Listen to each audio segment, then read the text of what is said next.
তোমাকে জড়িয়ে ধরে যদি একবার বলতে পারতাম ভীষণ ভালোবাসি, হয়তো এই অস্থির হৃদয়টা অন্তত কিছুক্ষণের জন্য শান্তি খুঁজে পেত।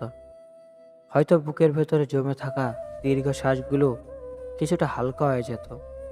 কিন্তু নিয়তি নির্মম খেলায় সেই সুযোগ আর আমার হলো না। সব কিছু থেকেও যেন কিছুই নেই। এই শূন্যতাই আমাকে প্রতিদিন নিঃশব্দে ভেঙে দেয়। মনের ভেতরে এত ভালোবাসা জমে আছে, এত না বলা কথা জমে আছে, সেগুলো শুধু তোমার জন্যই ছিল। কিন্তু আজ সে কথাগুলো বলার মানুষটি আমার পাশে নেই। এই না পাওয়ার কষ্টটা শুধু চোখে জল আনা না, এটা ধীরে ধীরে মানুষটাকে ভিতর থেকে নিঃশেষ করে দেয়। কখনো কখনো মনে হয় যদি মেঘলা আকাশের নিচে বসে থাকতে পারতাম তোমার পাশে, চারপাশে নীরবতা, হালকা বাতাস, আর আমাদের মাঝখানে কোনো তাড়াহুড়ো নেই। তখন নীরবে তোমার হাতটা ধরে একবার শুধু বলতে চাইতাম, আমি তোমাকে ভীষণ মিস করি।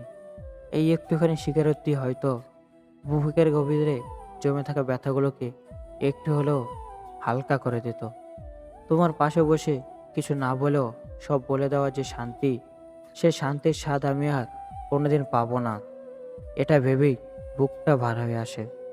তোমাকে দেখতে না পাওয়ার কষ্টের চেয়েও তোমার কাছে নিজের অনুভবগুলো পৌঁছাতে না পারার কষ্টটা আমাকে আরো বেশি কুরে কুরে খায়। রাত নামলে তোমার স্মৃতিগুলো আমার চারপাশে ঘিরে ধরে। ঘুম আসে না, শুধু স্মৃতির পর স্মৃতি এসে হৃদয়ের পুরোনো ক্ষতগুলোকে নতুন করে জাগিয়ে তোলে। আমি জানি তুমি আর ফিরবে না, তবু এই মনটা আজও তোমার অপেক্ষা করতে ভোলেনি। আফসোস, সেই মুহূর্তগুলো এখন শুধু স্বপ্নই রয়ে গেছে। স্বপ্নের ভিতরে আমি তোমাকে জড়িয়ে ধরি, স্বপ্নের ভিতরে বলি ভীষণ ভালোবাসি, ভীষণ মিস করি। আর ঘুম ভাঙলে বুঝতে পারি বাস্তবতা কতটা নিষ্ঠুর। ভালোবাসাটা তাই আজও রয়ে গেছে আমার ভেতর অপূর্ণ, অপ্রকাশিত আর অসম্ভব রকমের গভীর। যে ভালোবাসার ঠিকানা শুধু তুমিই ছিলে, আর তুমি না থাকায় সে ভালোবাসা আজ নিঃস্ব এক হৃদয়ে নীরব বোঝা হয়ে বেঁচে আছে।